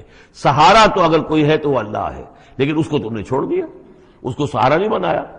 مثل الذین اتخذوا من دون اللہ اولیاء کمثل العنکبوت اتخذت بیتا، یہ مکڑی بھی تو ایک گھر بناتی ہے، جالا بناتی ہے۔ وَإِنَّ أَوْهَنَ الْبُيُوتِ لَبَيْتُ الْعَنكَبُوتِ، اور سب جانتے ہیں کہ تمام گھروں میں سب سے زیادہ کمزور گھر وہ اس مکڑی کا گھر ہے۔ لَوْ كَانُوا يَعْلَمُونَ، کاش کہ انہیں معلوم ہوتا۔ إِنَّ اللَّهَ يَعْلَمُ مَا يَدْعُونَ مِن دُونِهِ مِن شَيْءٍ، اللہ خوب جانتا ہے کہ جس کو یہ پکار رہے ہیں اللہ کے سوا کوئی شے ہے ہی نہیں۔ وَهُوَ الْعَزِيزُ الْحَكِيمُ، اور وہ زبردست ہے حکمت والا۔ وَتِلْكَ الْأَمْثَالُ نَضْرِبُهَا لِلنَّاسِ وَمَا يَعْقِلُهَا إِلَّا الْعَالِمُونَ، اور یہ مثالیں ہیں کہ جو ہم لوگوں کے لیے بیان کرتے ہیں لیکن نہیں سمجھتے ان سے مگر وہی لوگ کہ جو علم رکھنے والے ہیں۔ خلق اللہ السماوات والارض، اللہ تعالیٰ نے آسمان اور زمین تخلیق فرمائے، بالحق، حق کے ساتھ۔ ان فی ذلک آیۃ للمؤمنین، یقیناً اس میں نشانی ہے اہل ایمان کے لیے۔ اب یہ جو بقیہ تین رکوع ہیں 21ویں پارے میں آ رہے ہیں، یہ جیسا کہ میں نے عرض کیا اس میں دو لڑیاں ہیں بٹی ہوئی۔ ایک لڑی ہے خطاب اہل ایمان سے، یہاں ایک جگہ آپ کو مل جائے گا کہ براہ راست خطاب بھی ہے، یا عبادی الذین آمنوا، یا ایھا الذین آمنوا والا جو ہے کہ جو مدنی صورتوں میں جو خطاب کا صیغہ ہے وہ تو یہاں بھی نہیں آیا، لیکن براہ راست خطاب کیا ہے۔ لیکن یہ کہ اگر گنتی کریں گے تو کچھ 10 احکام اور دیے گئے ہیں ان لوگوں کو جو دین کے لیے کسی محنت کے اندر جد و جہد میں، اس کو غالب کرنے کی کسی کوشش میں، اس کی تحریک میں، اس کی دعوت میں لگے ہوئے ہوں، اور اس میں ان کے لیے مصائب ہوں، مشکلات ہوں، تکالیف ہوں، پریشانیاں ہوں، تو ان کے لیے کیا ہدایات ہے۔ سب سے پہلی ہدایت 100 ہدایتوں کی ایک ہدایت، اتل ما اوحی الیک من الکتاب، تلاوت کرتے رہا کرو اس شے کی جو وحی کی گئی ہے آپ کی جانب کتاب میں سے۔ یہی ہم پڑھ چکے ہیں سورہ کہف میں بھی، وَاتْلُ مَا أُوحِیَ إِلَيْکَ مِن کِتَابِ رَبِّکَ لَا مُبَدِّلَ لِکَلِمَاتِهِ وَلَن تَجِدَ مِن دُونِهِ مُلْتَحَدًا۔ وہی بات، سب سے بڑا سہارا بندہ مومن کا کیا ہے؟ اللہ پر جتنا یقین ہوگا، اللہ پر جتنا بھروسہ ہوگا، اللہ سے جتنا تعلق ہوگا اتنا ہی صبر کرے گا۔ وَاصْبِرْ وَمَا صَبْرُكَ إِلَّا بِاللَّهِ، اور اللہ کے ساتھ تعلق کا سب سے بڑے ذریعہ یہ قرآن مجید ہے۔ طرفوا بِأَيْدِيكُمْ وَطَرَفُوا بِيَدِ اللَّهِ، اس کا ایک سرا تمہارے ہاتھ میں ہے، ایک سرا اللہ کے ہاتھ میں ہے۔ القرآن حبل اللہ الممدود من السماء إلى الأرض، حضرت عبداللہ ابن مسعود کی روایت کردہ حدیث ہے، حضور نے فرمایا یہ اللہ کی رسی ہے، مضبوطی کے ساتھ تھام لو اس کو، یہ تنی ہوئی ہے زمین سے آسمان تک۔ تو واعتصموا بحبل اللہ جميعا، تو اس کے لیے یہ کہ قرآن پڑھا کرو۔ اتل ما اوحی الیک من الکتاب واقم الصلاۃ، اور قرآن کے بعد نمبر 2 نماز قائم کرنا۔ یہ نماز جو ہے اقم الصلاۃ لذکری، یہ سورہ طٰہٰ میں ہم پڑھ آئے ہیں، حضرت موسیٰ کو پہلی وحی ہو رہی ہے، پہلی گفتگو ہو رہی ہے کوہ طور پر، اقم الصلاۃ لذکری۔ ان الصلاۃ تنہا عن الفحشاء والمنکر، یقیناً یہ نماز روکتی ہے بے حیائی کے کاموں سے بھی اور برے کاموں سے بھی۔ ولا ذکر اللہ اکبر، اور جان لو اللہ کا ذکر سب سے بڑی شے ہے۔ یہاں ذکر کو علیحدہ نہ سمجھیں، یہی ذکر ہے۔ قرآن جو ہے الذکر ہے، ہم نے سورہ ہجر میں دیکھا الذکر انا نحن نزلنا الذکر وانا لہ لحافظون، تو ذکر میں سب سے پہلے قرآن ہے۔ نمبر 2 اقم الصلاۃ لذکری، نماز قائم کرو میری یاد کے لیے۔ قرآن تو ہے ہی مجسم ذکر، نماز ذکر کے لیے ہے۔ اور تیسری چیز کیا ہے؟ ادعیہ معصورہ ہیں محمد رسول اللہ صلی اللہ علیہ وسلم کی، زندگی کا ہر کام کرتے ہوئے دعا ہے۔ آپ بیت الخلاء میں داخل ہو رہے ہیں تو دعا ہے، نکل رہے ہیں تو دعا ہے، گھر سے باہر جا رہے ہیں دعا ہے، گھر میں داخل ہو رہے ہیں دعا ہے، شیشہ دیکھا ہے تو دعا ہے، کپڑے بدلے ہیں دعا ہے، ہر کام کیجئے وہ، لیکن یہ کہ آپ کا اس وقت اللہ کے ساتھ ذہنی رشتہ قائم رہتا ہے۔ چوتھے نمبر پر جو بھی اور حضور نے فرمائے ہیں، یہ 33 مرتبہ سبحان اللہ اور 33 مرتبہ الحمدللہ اور اللہ اکبر، یہ بھی ذکر ہے۔ تو یہ تمام شکلیں ذکر کی ہیں، صرف کسی ایک شے کو ذکر نہ سمجھے۔ ہمارے ہاں یہ بن گیا بس اللہ اللہ کر رہے ہیں تو ذکر ہے، نہیں، ذکر میں سب سے پہلے قرآن کی تلاوت ہے۔ اتل ما اوحی الیک من الکتاب واقم الصلاۃ ان الصلاۃ تنہی عن الفحشاء والمنکر ولذکر اللہ اکبر واللہ یعلم ما تصنعون۔ ایک تو یہ ہدایت ہو گئی، اللہ خوب جانتا ہے جو تم کر رہے ہو۔ دوسری ہدایت ولا تجادلوا اہل الکتاب الا باللتی ہی احسن، جنہیں پہلے تم سے کتاب دی گئی تھی ان سے جھگڑا مت کرو مگر بہترین طریقے پر، ان سے بات کرو تو بڑے ہی اسلوب سے کرو، خوبصورتی سے کرو، بات کو سمجھانے کے لیے کرو، ان کی توہین نہ ہو، ان کے جذبات کو آپ بھڑکنے نہ دیں، ان میں حمیت جاہلی جو ہے اپنی امکانیت تک تو کوشش کریں کہ وہ بھڑکے نہ، باقی پھر وہ جو کرتے ہیں وہ اللہ کے ہاں وہ ذمہ دار ہوں گے، لیکن ان سے گفتگو کرو تو بڑے عمدگی کے ساتھ کرو۔ الا الذین ظلموا منہم، سوائے ان کے جو ان میں سے نا انصافی پر تل گئے ہوں۔ اب یہ استثناء جو 2 معنی میں ہے، ایک تو یہ ہے کہ اس کا مطلب یہ کہ ان سے مجادلہ کرو ہی نہ، اور دوسرے یہ کہ اگر ان کے ساتھ کسی وقت کوئی سختی بھی کرنی پڑے، کوئی سخت جملہ بھی کہنا پڑے تو اجازت ہوگی، جہاں معلوم ہو جائے کہ یہ ہٹ درمی کے اوپر جو ہے آ گیا ہے تو وہاں اس دونوں کا امکان پیدا ہو جائے گا۔ وَقُولُوا، لیکن تمہیں ان سے کہنا کیا ہے یہ بھی سمجھ لو، تاکہ اب اس کو جو سمجھیے کہ یہ ہمیں مسلمانوں میں جب کام کرنا ہے، مسلمان سو گئے ہیں، بھول گئے اپنے سبق کو، انہیں یاد دلانا ہے تو اسی انداز میں انہیں یاد دلانا ہے۔ قولوا آمنا بالذی انزل الینا وانزل الیکم، ان سے کہو بھائی ہم تو ایمان رکھتے ہیں اس پر بھی جو تمہاری طرف نازل کیا گیا اور اس پر بھی جو آپ کی طرف نازل کیا گیا۔ وَإِلَٰهُنَا وَإِلَٰهُكُمْ وَاحِدٌ، اور یہ تو نہیں ہے کہ ہمارا خدا کوئی اور ہے تمہارا خدا کوئی اور ہے، ہمارا الہ اور تمہارا الہ ایک ہی تو ہے۔ وَنَحْنُ لَهُ مُسْلِمُونَ، اور ہم تو اسی کے سامنے فرما بردارانہ اپنا سر جھکا چکے ہیں۔ وَكَذَلِكَ أَنزَلْنَا إِلَيْكَ الْكِتَابَ، اے نبی اسی طرح ہم نے آپ کی جانب بھی کتاب نازل کی ہے۔ فَالَّذِينَ آتَيْنَاهُمُ الْكِتَابَ يُؤْمِنُونَ بِهِ، تو وہ لوگ جنہیں ہم نے کتاب دی ہے، یہود اور نصارہ، ان میں بھی وہ لوگ ہیں جو اس پر ایمان لائیں گے یا جو ایمان لا رہے ہیں، جیسا کہ ہم پڑھ چکے ہیں کہ وہ آئے تھے کچھ لوگ جو حبشہ سے ایک وفد کی شکل میں، اور مکے والوں نے انہیں ستایا بھی، استہزاء بھی کیا، لیکن وہ لوگ وہ تھے جو پہلے حضرت عیسیٰ پر ایمان رکھتے تھے، عیسائی تھے، اور اب محمد پر بھی ایمان رکھتے ہیں، تو اللہ تعالیٰ نے ان کو 2 اجر دیا، مرتين۔ وَمِنْ هَؤُلَاءِ مَن يُؤْمِنُ بِهِ، اور ان میں سے یعنی مشرکین مکہ میں سے بھی بہت سے لوگ ہیں جو ایمان لائے ہیں اور ابھی لا رہے ہیں یا لائیں گے۔ وَمَا يَجْحَدُ بِآيَاتِنَا إِلَّا الْكَافِرُونَ، اور ہماری آیات کا انکار تو نہیں کرتے سوائے وہی کہ جو ناشکرے ہیں اور جو کفر کر اڑ گئے ہوں۔ اب ایک اور دیکھیے دلیل، اب یہ حصہ جو ہے یہ دوسری ڈوری آ گئی کہ جس میں روح سخن جو ہے مشرکین کے ساتھ رد و قضا والی بات ہے۔ وَمَا كُنْتَ تَتْلُو مِن قَبْلِهِ مِن كِتَابٍ، ارے نبی آپ تو اس سے پہلے، اس قرآن کے آپ پر نازل ہونے سے پہلے آپ کوئی کتاب پڑھتے ہی نہیں تھے، آپ دنیاوی اعتبار سے پڑھے ہوئے آدمی ہیں ہی نہیں، آپ نے تعلیم حاصل کی نہیں، لکھنا پڑھنا سیکھا نہیں۔ وَلَا تَخُطُّهُ بِيَمِينِكَ، نہ ہی آپ اپنے داہنے ہاتھ سے کچھ لکھتے تھے، کوئی کتاب لکھتے تھے، نہ پڑھتے تھے نہ لکھتے تھے۔ اِذًا لَارْتَابَ الْمُبْطِلُونَ، تو اس شکل میں تو ان کو جو اس کو باطل قرار دے رہے ہیں یہ لوگ جو جھوٹے کہہ رہے ہیں محمد کو، اس شکل میں تو پھر ان کے پاس کوئی کا کوئی شک کرنے کی گنجائش ہو جاتی کہ یہ بڑا لکھنے پڑھنے والے آدمی تھے، مشق کرتے کرتے بہت اچھی چیزیں بھی لکھنے لگے ہیں، اب ان کی زبان جو ہے مچ گئی ہے، قلم جو ہے وہ مچ گیا ہے، لہذا اب قرآن جیسی شے بھی تصنیف کر لی انہوں نے۔ اگر پہلے سے یہ عمل ہوتا، لیکن تم تو جانتے ہو کہ ہمارے اس نبی محمد نے صلی اللہ علیہ وسلم انہوں نے تو کبھی لکھنا پڑھنا سیکھا ہی نہیں۔ وما كنت تتلو من قبله من کتاب، اے نبی آپ تو نہیں پڑھا کرتے تھے اس کتاب سے پہلے کوئی کتاب، ولا تخطه بيمينك، اور نہ آپ اسے اپنے داہنے ہاتھ سے لکھتے تھے، اذا لارتاب المبطلون، تب تو ان لوگوں کو شک کرنے کی گنجائش پیدا ہو جاتی۔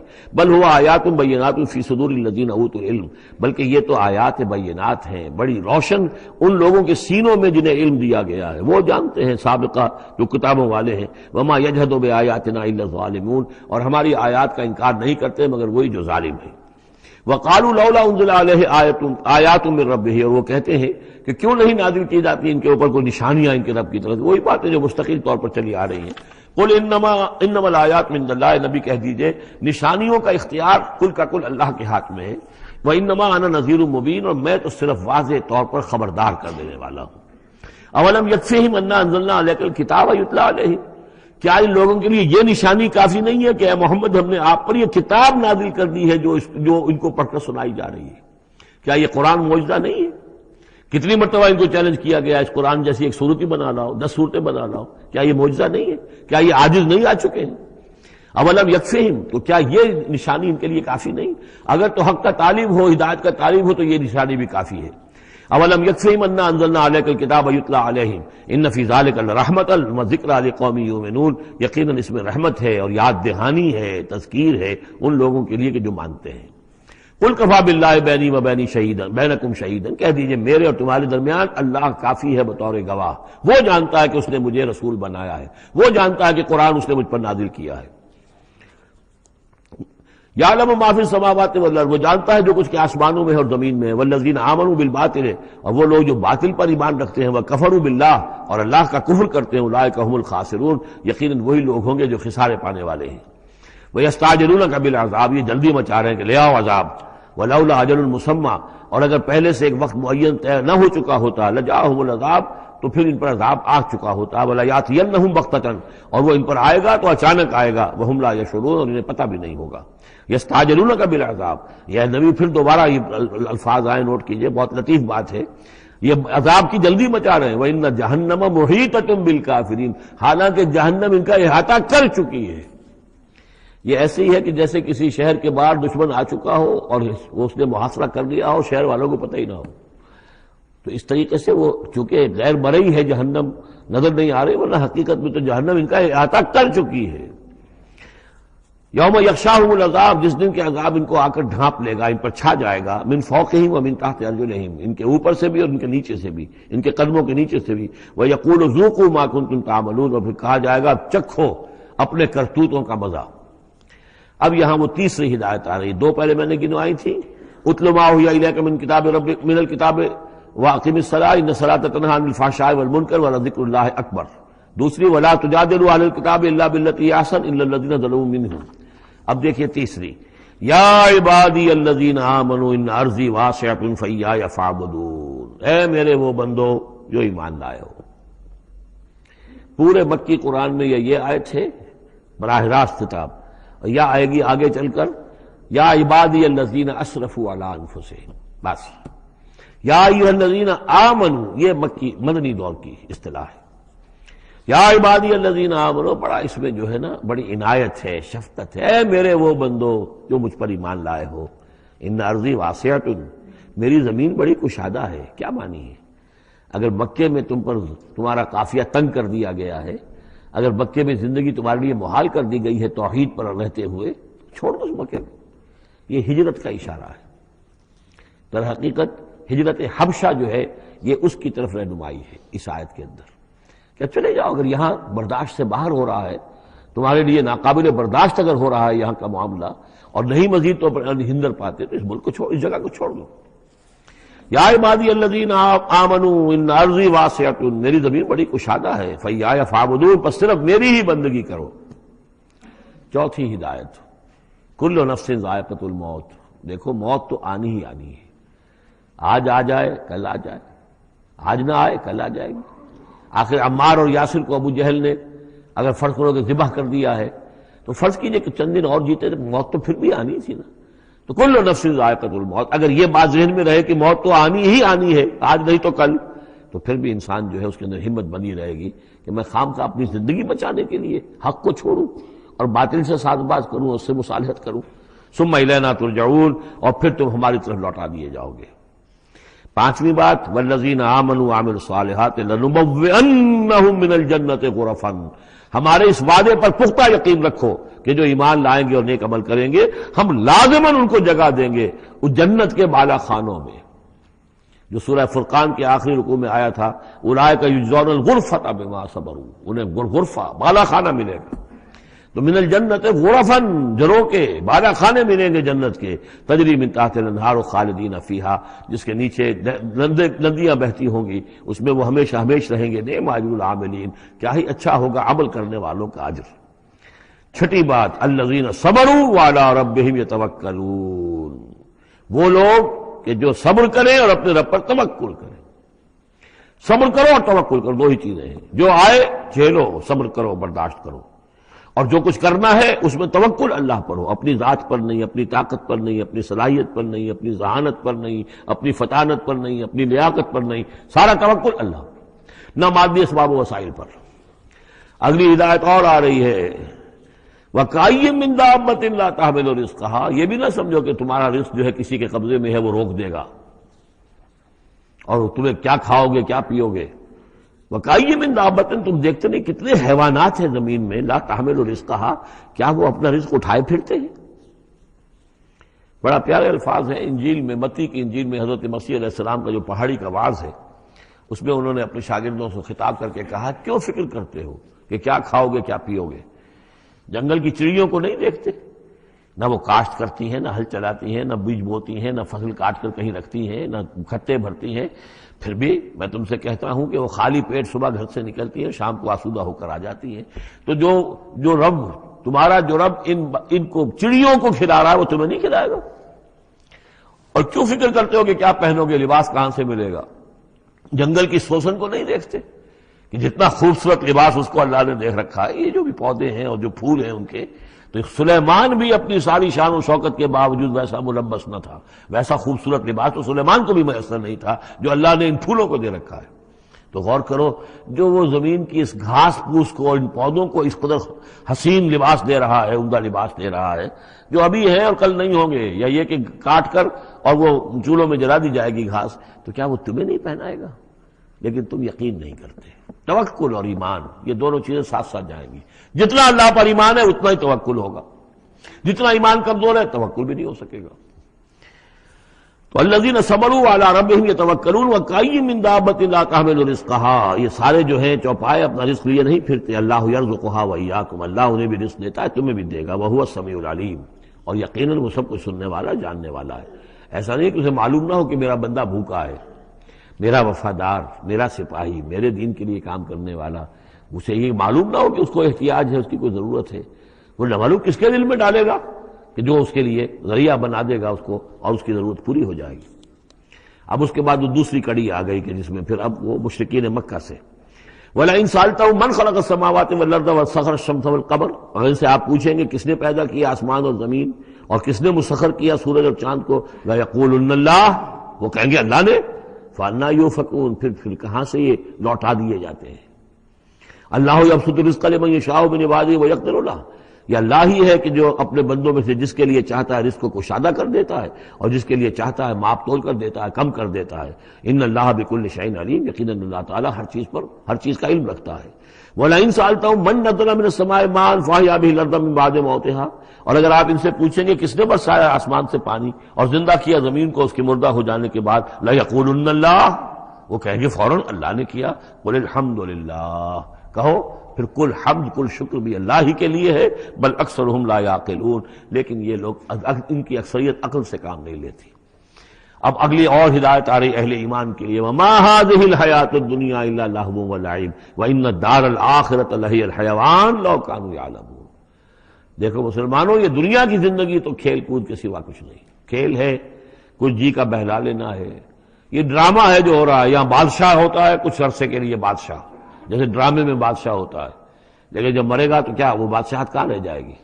ایسے ہی ڈرامے سے نکل آئے گا، لباس اتار دے گا تو ایک ایکٹر کا ایکٹر ہے، چاہے وہ فقیر تھا پہلے اس ڈرامے کے اندر، اور دوسرا ایکٹر جو ہے بادشاہ تھا، باہر نکل کر 3 گھنٹے کے بعد دونوں کے دونوں ایک جیسے ہیں، اور نہ وہ بادشاہ ہے نہ وہ فقیر ہے۔ یہ ہے عارضی سا ہے۔ لیکن یہ کہ ان الدار الآخرۃ لہی الحیوان، یقیناً آخرت کا گھر وہ ہے اصل زندگی، زندگی وہ ہے۔ لو کانوا یعلمون، کاش کہ ہمیں معلوم ہوتا، لو کنا نعلم، کاش کہ ہمیں معلوم ہوتا۔ یہ بھی نوٹ کر لیجیے، آخرت کو صرف مان لینا کہ ہاں آخرت ہے، بعد سے بعد الموت ہے، یہ کافی نہیں ہے۔ یہ معلوم ہو کہ اصل زندگی وہی ہے۔ میں نے جو اس کی تشبیہ جو ہے بیان کی ہے بعض مواقع پر، کہ ایک کتاب ہوتی ہے، ایک اس کا دیباچہ بھی ہوتا ہے، اس کا کوئی ضمیمہ بھی ہوتا ہے، چھوٹا سا ضمیمہ۔ ہمارا جو تصور ہے وہ یہ کہ اصل کتاب زندگی تو یہ دنیا کی زندگی ہے، ہاں ایک ضمیمہ اب لگا ہوا ہے آخرت کا، اس کی اہمیت ہمارے نزدیک اتنی ہے۔ ضمیمہ ہے بس، دنیا کی زندگی اصل زندگی ہے۔ ہونا کیا چاہیے کہ یہ دنیا کی زندگی تو دیباچہ ہے، اصل کتاب جو ہے وہ آخرت کی زندگی ہے۔ یہ ریشو پروپورشن کم سے کم، حالانکہ ویسے تو فائنائٹ اور انفائنائٹ کے درمیان کوئی ریشو پروپورشن ہو ہی نہیں سکتی، ایک لامحدود زندگی اور ایک محدود زندگی، کیا اس میں ریشو پروپورشن ہوگی؟ لیکن یہ کہ پھر بھی اگر کوئی کرنی ہے تو دیباچہ اور کتاب زندگی اصل موت کے بعد کھلے گی، یہ دیباچہ ہے، یہ مقدمہ ہے۔ ہم نے کیا سمجھا ہے اصل زندگی، کتاب زندگی یہ ہے، ہاں ایک ضمیمہ بھی اس کے ساتھ ہے جس کا نام آخرت ہے۔ فَإِذَا رَكِبُوا فِي الْفُلْكِ، پھر انہی مشرکین سے پھر خطاب ہو رہا ہے، اور یہ مضمون کئی بار آ چکا ہے۔ جب یہ سوار ہوتے ہیں کشتی میں، دعوا اللہ مخلصین لہ الدین، تو پھر یہ اللہ ہی کو پکارتے ہیں، اس کے لیے اپنی اطاعت کو خالص کرتے ہوئے۔ فلما نجاہم الی البر، اور جب اللہ تعالیٰ انہیں نجات دے دیتا ہے خشکی کی طرف، اذا ہم یشرکون، تو پھر یہ شرک کرنا شروع کر دیتے ہیں۔ لیکفروا بما آتیناہم، تاکہ یہ ناشکری کریں اور کفر کریں ہماری دی ہوئی نعمتوں کی، ولیتمتعوا، اور تاکہ بس مزے اڑا لیں۔ فسوف یعلمون، پھر یہ جان لیں گے۔ الہاکم التکاثر حتی زرتم المقابر، کلا سوف تعلمون ثم کلا سوف تعلمون۔ اصل حقیقت تو اس وقت کھلے گی۔ اولم یروا انا جعلنا حرما آمنا، یہ پھر اہل ایمان سے کہا جا رہا ہے، کیا یہ دیکھتے نہیں کہ ہم نے حرم کو ان کے لیے امن کی جگہ بنا دیا ہے۔ وَيُتَخَطَّفُ النَّاسُ مِنْ حَوْلِهِمْ، اور لوگ جو ہے اچک لیے جاتے ہیں ان کے ارد گرد سے، باقی عرب کے اندر تو امن و امان تھا ہی نہیں۔ أَفَبِالْبَاطِلِ يُؤْمِنُونَ وَبِنِعْمَةِ اللَّهِ يَكْفُرُونَ، تو کیا یہ باطل پر ایمان رکھتے ہیں اور اللہ کی نعمت کا یہ کفران کر رہے ہیں۔ وَمَنْ أَظْلَمُ مِمَّنِ افْتَرَىٰ عَلَى اللَّهِ كَذِبًا وَكَذَّبَ بِالْحَقِّ لَمَّا جَاءَهُ، اس شخص سے بڑا ظالم اور کون ہوگا جس نے کوئی چیز گھڑ کر اللہ کی طرف منسوب کر دی، اور اسی طرح وہ شخص کہ جس نے اللہ کی طرف سے آئے ہوئے حق کی تکذیب کر دی جبکہ اس کے پاس آیا۔ یہ دونوں ہم بدن جرم ہیں۔ یعنی اگر میں جھوٹ موٹ قرآن جو ہے خود تصنیف کر کے اللہ کی طرف منسوب کر رہا ہوں تو مجھ سے بڑا ظالم اور گناہ گار کوئی نہیں۔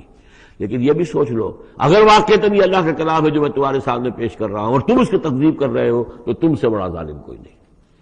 الیس فی جہنم مثوی للکافرین، تو کیا جہنم ہی میں ٹھکانہ نہیں ہے ان کافروں کا؟ اور آخری آیت جو ہے پھر اسی سیغے میں، لنہدین والذین جاہدوا فینا، اہل ایمان کی دلجوئی کے لیے گھبراؤ نہیں، پریشان نہ ہو۔ والذین جاہدوا فینا لنہدینہم سبلنا، وہ لوگ کہ جو ہماری راہ میں جہاد کریں، محنت کریں، کوشش کریں، جد و جہد کریں، قربانیاں دیں، اثار کریں، انہیں مطمئن رہنا چاہیے ہمارا پختہ وعدہ ہے، مؤکد وعدہ ہے، ہم لازماً ان کی رہنمائی کریں گے اپنے راستوں کی طرف۔ لَنَهْدِيَنَّهُمْ سُبُلَنَا وَإِنَّ اللَّهَ لَمَعَ الْمُحْسِنِينَ، اور یقیناً اللہ تعالیٰ ساتھ ہے اہل احسان کے، جو اللہ تعالیٰ کے پر ایمان اور یقین اس درجے کا رکھتے ہوں اور اس کے لیے تن من دھن لگانے کے لیے تیار ہوں، تو اللہ ان کے ساتھ ہے، یعنی اللہ کی نصرت ساتھ ہے، اللہ کی مدد ساتھ ہے، اللہ کی تائید ساتھ ہے۔